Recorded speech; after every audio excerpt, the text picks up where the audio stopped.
የአይን ሞራ ግርዶሽ በአይን ውስጥ ያለ የተፈጥሮ ሌንስ ደመና ነው። በተለይ ሰዎች በእድሜ እየገፉ ሲሄዱ እንዲሁም በተለያዩ ምክንያቶች የእይታ ችግር ከሚያስከትሉ ቀዳሚ ምክንያቶች አንዱ ነው። የአይን ሞራ ግርዶሽ በድንገት አይፈጠርም። በጊዜ ሂደት አንዱን ወይም ሁለቱንም አይኖች ሊጎዳ የሚችል በሽታ ነው። ሕክምና ካልተደረገ ደግሞ በተጎዳው አይን ላይ ሙሉ ለሙሉ የአይን መጥፋት ሊያስከትል የሚችል በሽታ ነው። ሆኖም በሽታው በሕክምና ሊድን የሚችል በመሆኑ ለአይን ሞራ ግርዶሽ የተጋለጡ ወደ ሕክምና በመሄድ በቀዶ ጥገና ሕክምና ችግሩን መቆጣጠር ይቻላል። በደሴ ከተማ ረጅም ዕድሜ ያስቆጠረው ቦሩ ሜዳ ጠቅላላ ሆስፒታል ከኪዩር ብላይንድነስ ግብረሰናይ ድርጅት ጋር በመተባበር ከጥቅምት 24 እስከ 29 ድረስ ከ2000 በላይ የዚህ ችግር ሰለባ የሆኑ ታማሚዎችን ሕክምና በማድረግ የአይን ብርሃናቸው ሲመለስ በአይናችን ተመልክተናል።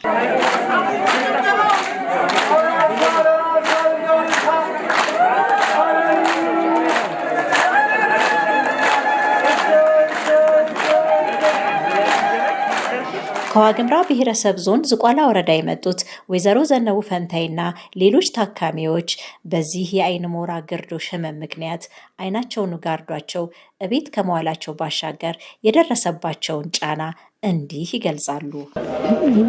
በአይኔ በብርሃን አይኔን ማመመኝ ዘጋይ እንደጉማርጎ ጡር አውርት ነው አይለይም። አውርት ይወጋኛል። ልክ ነው አይም እንጂ አይለይም እንጂ ዝም ብሎ ዋክታ ነው። ለመድኃኒት ፈልጌ ያድናሉ እያሉ መድኃኒት ሆኗል። የሚታየው መብራቱ የሚቀባ ደግሞ ወደ 5 ወደ 6 ምችም ሆኖኛል። የጅሰልም ትንሽ ደህና ቆይ አይደለም አሁን ሀመመ ነው እንጂ ምንም አልሰራ ጌታ ያወት መሰራለሁ እንጂ ሰርቼም በላ ነኝ እየሰራሁ ነበር። አዎ አርማለሁኝ አጭዳለሁኝ። አሁንማ ምን ልሰራ ቁጭ አይደል? እኔ አይን ህክምና በልጅነቴ አይነበረ እያደረ ባሰብኝ። ግራዬን በጣም ያመኛል። እያደረ ደግሞ ቀኝም ሄደብኝ። እድናለሁ ብዬ ነው የመጣሁት ቦሩ ሜዳ ማለት ነው። ገበሬ ስራ ሰራ ነበር። አሁን እያደረ ባሰብኝ። ያው ደሴ እንደመጣሁኝ ምርመራ ምናምን ተደረገልኝ። ያው እንግዲህ ትድናለህ ብለውኛል። ፊትማ ገበሬም ነኝ፣ ቃልቻም ነኝ። ቁርአን ቀራ ነበር። አሁን ታምስት ዓመት ወዲህ ቁርአን መቅራት የለም፣ ከስብም መከሰብ የለም። ካልኩላይ በቤት ብዬ ነበር። አምና ተሐከምኩኝ። ሁላ ወሳለሁ ጥቂት በዝሁ። ይሄ ነው አምና የትኛይቱን ታከሙ? ይሄንን ግራዬን። እስቲ እሷን ታከሙ ምንድነው ያመጣልዎት? እስኪ ንገሩት። ደህና ሁኝ ያየሁ ደህና እንደ ልብ ሄድ ያለሁኝ ቁርአን ባለቀራ እንደ ልብ ሄድ ያለሁኝ። አሁን እሳ ደግሞ ዛሬ የመጡበት ለየትኛይቱ ነው? ለቀኝ አይኔን ለመታከም። እሷ አታይም ነበር? አታይም ዛሬ አታይም። ለአይን ፊትማ እንደው ምን ቁርአን እንደ ልብ ቀራለሁኝ፣ ከስባለሁኝ። የሚቀረኝ የለም ነበር። አሁን ቤት ተቀምጫለሁ። አሁን አይን ታዙኝ እንደ 5 ዓመት ወዲህ ቤት ነው ተቀመጥኩት።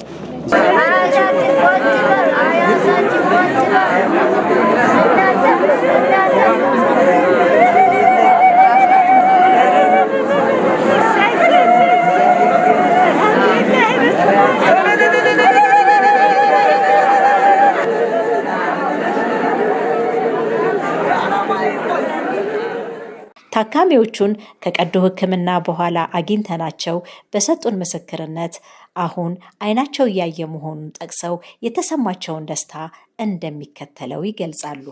ገና ይሁንልኝ። አሁን ፊቱና ካሁኑ ፊት ብርሃን የሳለ ማለት ነው። እያረምኩኝ እያጨድኩኝ ልጆች ልናበላ ደግሞ በድንጃን ወፍጮ እየፈጨን አይደል ሌሊት መጎጎጥደን ያግረን ሰርተን በረሃ ላይ አርሞን ውላለን። ተመልሰን ደግሞ እንደገና ደግሞ ያነህሉ የታረመው ሲደርስ ደግሞ አጨዳ ወንዶች ጋር እንውላለን፣ አብረን እንውላለን።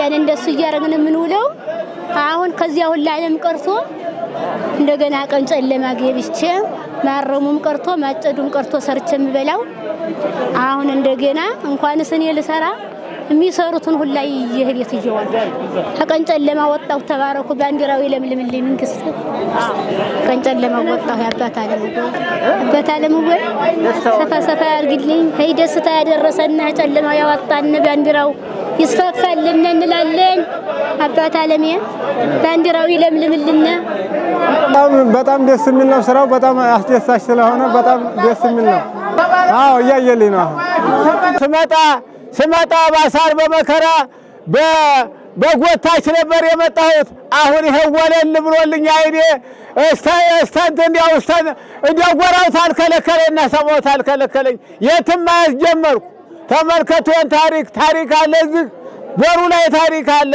ባለሙያ ያለበት ሀገር እንዲህ አለም የለ ተባረኩልን ባለሙያ ያቆይልን ይሄንን ያስፋፋልን ይሄን ዕውቀት ያስፋፋልን እሰይ ባህሪያችሁ ሸጋ ዕውቀታችሁ ሸጋ ኧረ ምን የተመረቃችሁ ልጆች ናችሁ ተባረኩ ብርኩሩ እግዚአብሔር ይስጥልን ያጫወተ የሆንኩት አግብቼ ነበር አግብቼ ኖተር አጋጨችኝ በራሴ ነው ወደኩት ያቺ በኖተሪቱ ነው ይመስለኛል እንግዲህ ውር የሚልብኝ ኖተር አጋይታኛለች ዛሬ እንዴት ነው አሁን አይኔ ድኛለሁ አልহামዱሊላህ ረቢል ዓለሚን ድኛለሁ ስታው ደስ ብሎኛል እንዲህም በይ ይለኛል ወላሂ እንዲህ በይለኛል ወላሂ አልহামዱሊላህ ረቢል ዓለሚን የኔ ጌታ አገራችንም አማን ይሁን እናንተንም አላህ ቆያችሁ አልহামዱሊላህ ብያለሁ ወላሂ አልহামዱሊላህ በስንት አመት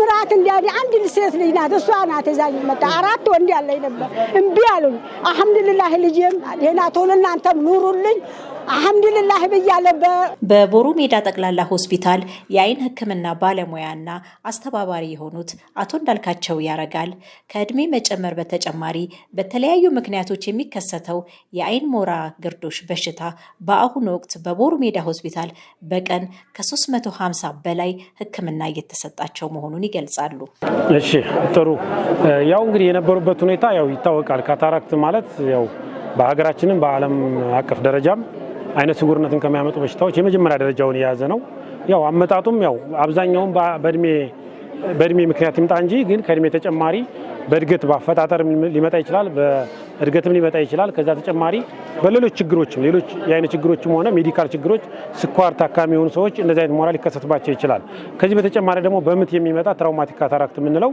በዚህ ሊመጣ ይችላል ግን አሁን ችግሩን ስናየው የችግሩን መጠን ለማየት በተለይ ሁለት አይኖቻቸውን ሞራ የተዘጉ ሰዎች እኛ አይናችን ለ5 ደቂቃ ከደን አድርገን የችግሩን አስከፊነት ማወቅ እንችላለን አሁን እነዚህ ታካሚዎች እየተመሩ እየተጎተቱ የመጡ ናቸው አብዛኛዎቹ ስለዚህ አይን ሲደክም ሁሉም ጉልበትም ነገር ይደክማል ስለዚህ አይተው መራመድ አይችሉም አይተው መብላት አይችሉም መስራት አይችሉም አንደኛው እንግዲህ የዚህኛው የአይን ሞራ ችግር እድገትን ይቀንሳል ባይዘወይ አሁን የአይን ሞራ ከተጋረደ ሰው ፕሮዳክቲቭ ወይም ሰርቶ ማልማት የሚችለው ህዝብ እንዳይሰራ ቁጭ ብሎ ይውላል ማለት ነው እሱ ቁጭ ከማለቱን ባሻገር ደግሞ አስተማሚ እሱን ኬር የሚያደርግ የሚመራ ሽንት ቤት የሚወስድ ምግብ የሚያቀርብ ብዙ ሰዎችን አምራች የሆኑ ወጣቶችን ወይም ትምህርት ቤት መማር የሚችሉ ልጆችን እነሱን በመምራት አስከፊነቱን በዚህ መግለጽ እንችላለን ምክንያቱም ብዙ ታካሚዎች እንደሚነግሩና የሚማረው ልጃቸውን አቋርጠው እነሱን እንዲማራቸው ያደርጋሉ ሰርቶ መለወጥ የሚችለውን ጎረምሳውን እነሱን ኬር እንዲያደርግ እዛው ቤታቸው ቁጭ ብሎ እነሱን ኬር ሲያደርግ እንደሚውል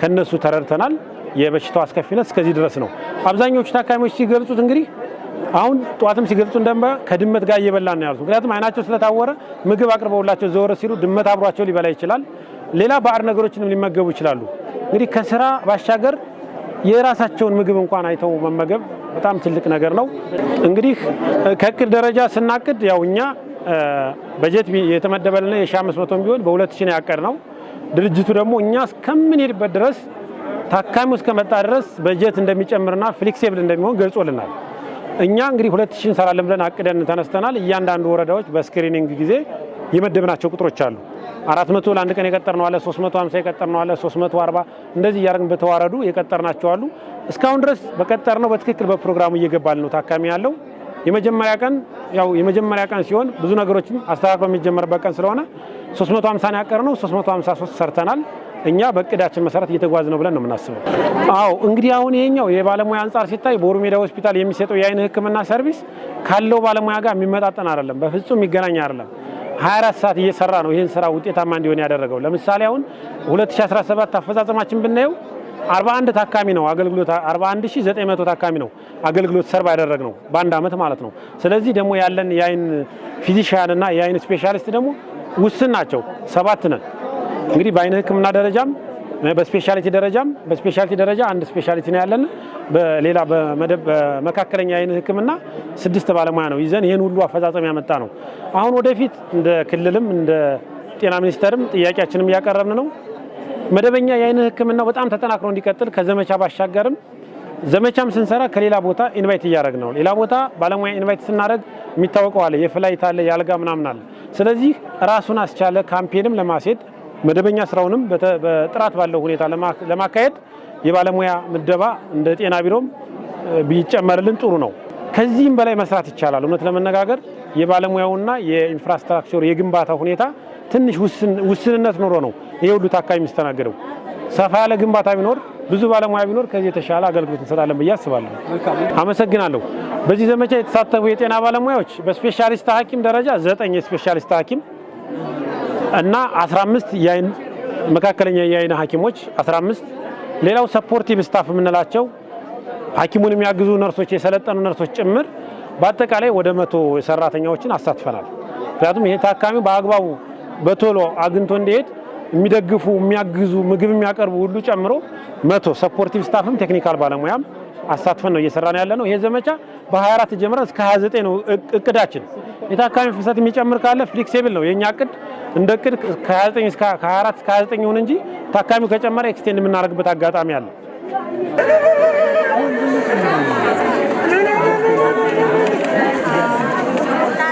የቦሩ ሜዳ ጠቅላላ ሆስፒታል ስራ አስኪያጅ አቶ ሲሳይ ተበጀ በአይን ሞራ ግርዶሽ አማካኝነት የአይን ብርሃናቸውን አጥተው አምራች መሆን ያልቻሉ ዜጎችን በነፃ ከኪዩር ብላይንድነስ ግብረሰናይ ድርጅት ጋር በመተባበር ሕክምና እየተሰጠ መሆኑን ይገልጻሉ።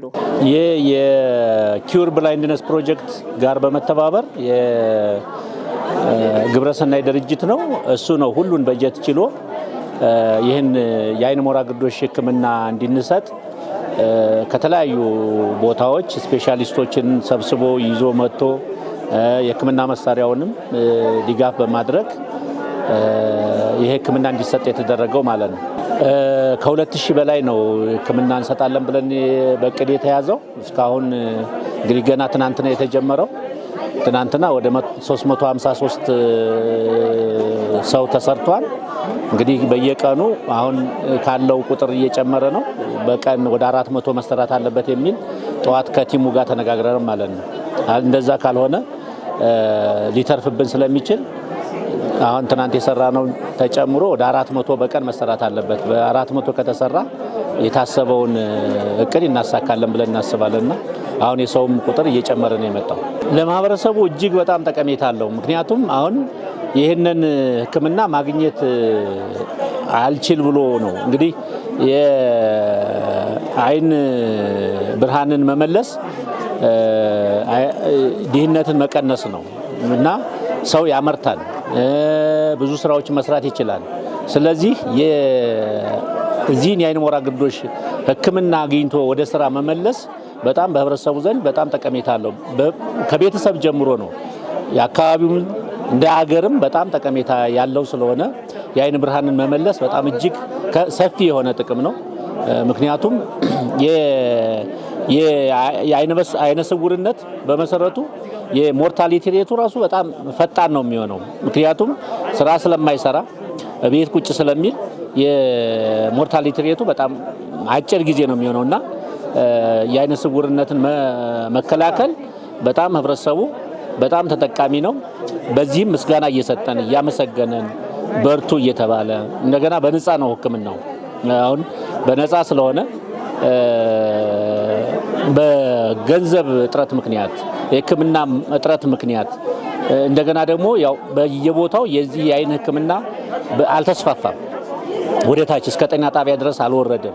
ያ ያለመውረዱ ምክንያት አሁን በአብዛኛው ወደ ቦሩ ሜዳ ጠቅላላ ሆስፒታል ነው የሚካሄደው። ማለት ይሄ በምስራቅ አማራ ያለውን ሪፈራል ይዞ የሚሰራው ይሄ ሆስፒታል ነው። ስለዚህ ሁሉም ሰው ወደዚህ ነው የሚመጣውና ተደራሽነቱም ያኔ ሐልም ስላልሆነ እንደዚህ አይነት ካምፔኖችን አዘጋጅቶ ወይም ዘመቻዎችን አዘጋጅቶ መስራቱ ህብረተሰቡ በጣም ተጠቃሚ ነው የሚሆነው። ያለምንም ሳንቲም አውጥተው አይደለም ህክምና እንትን የሚሉት የቁርስ ምሳ ራት ችሎ ነው ድርጅቱ። ሁለተኛ እንደገና የመመለሻና የመምጫ የትራንስፖርት ሁሉ ክፍያ አላቸውና ይሄ ሁሉ ጠቀሜታ አለውና እነሱ ምንም አይነት በነፃ ነው ማንኛውን ነገር አግኝተው የሚሄዱት። ከዚህ ብቻ አይደለም ይሄንን ህክምና ከሰጠን በኋላ በየሳምንቱ እንከታተላቸዋለን፣ በወር እንከታተላቸዋለን፣ በ45 ቀን እንከታተላቸዋለን። እስከ 6 ወር ክትትሉ ይቀጥላል ማለት ነው። ስለዚህ በዚህ መልኩ ጥራቱን በደንብ እንቆጣጠርበት ሁኔታ ነው ያለው። አቶ ሲሳይ የዘንድሮ የህክምና አሰጣጥ ለየት የሚያደርገው በየወረዳው ለሚገኙ የህክምና ባለሙያዎች ስልጠና ተሰጥቶ እዚህ ህክምና ወስደው ወደ ቀያቸው የተመለሱትን በየአካባቢያቸው ክትትል እንዲያደርጉላቸው ምቹ ሁኔታ ተፈጥሯል ይላሉ። ዘንድሮ ደግሞ ለየት የሚያደርገው በየወረዳው ይህንን የሚከታተሉ ሙያተኞችን ስልጠና ሰጥተናል። ስልጠና ሰጥተን እዛ ሲመለሱ በየወረዳቸው ባለው ሆስፒታልና ጤና ጣቢያ ይህንን የክትትል ድጋፉን ከኛ ባለሙያዎች በተጨማሪ ክትትል እንዲያደርጉ ያደረግንበት ሁኔታ ነውና የዘንድሮ በጣም ኳሊቲውን የጠበቀ ወይም ጥራቱን የጠበቀ ህክምና ነው። በየጊዜው እየተሻሻለ እያደገ የመጣ ነውና በየጊዜው ህብረተሰቡም በጣም ተጠቃሚ ነው። ይሄ አሁን ከፍተኛ የሆነ የሰው ቁጥር ያለው ነው ወይም ሃይ ቮሊዩም ሰርጀሪ የሚባለው ነው የሚሰራውና ይሄ ደግሞ ከሃይ ቮሊዩም ከ1000 በላይ ያለ ነው። እኛ ደግሞ ከ1000 በላይ ሳይሆን እጥፍ አድርገን ነው እየሰራን ያለ ነውና ህብረተሰቡ በጣም ተጠቃሚ ነው የሚለውን መውሰድ ይቻላል። እንግዲህ ያው ይሄንን አድቫንስ ማድረግ ነው። እንደ አጋጣሚ ወሎ ዩኒቨርሲቲም እዚህ መጥተዋል። ዛሬ ይሄንን እያዩ እየጎበኙ ነው። ከወሎ ዩኒቨርሲቲ ጋር ሆነን እንደ ጤና ሚኒስቴርም ጤና ቢሮም ይሄንን ወደ ተርሸሪ ኬር ነው ማደግ ያለበት። አሁን ካለው ፍሰት ጋር ወደ ተርሸሪ ኬር አድርጎ ህብረተሰቡን ተጠቃሚ ማድረግ አለበት እና በቅድ ይሄንን ይዘናል። ጤና ሚኒስቴርም ጤና ቢሮም ወሎ ዩኒቨርሲቲም ካለው ሙያተኛ ጋር የሙያተኛ ጥረቱን ይቀርፋን ብለን እናስባለን እና ወደዛ አድጎ አድቫንስድ የሆኑ ኬሮችን እንዲሰጥ ከኛ አልፎ ወደ አዲስ አበባ የሚሄዱ ሪፈራሎችንም የማስቀረት ስራ እንሰራለን። ብዙ ፓርትነሮችም እኛ ጋር እየመጡ ነው። በህክምና መሳሪያው መርዳት የሚችሉ በሰው ኃይል ስልጠና ሰብ ስፔሻሊስት ሁሉ የሚያሰለጥኑልን ድርጅቶች እየመጡ ነውና በቀጣይ እነዚህ እቅዶች የተካተቱበት ነው።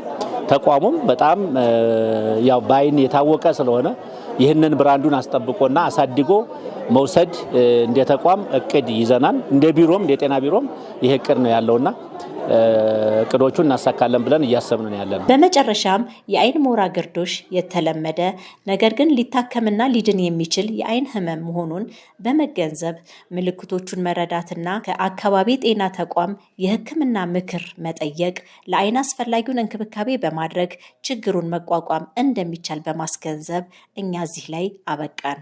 ቸርን ሰንብት።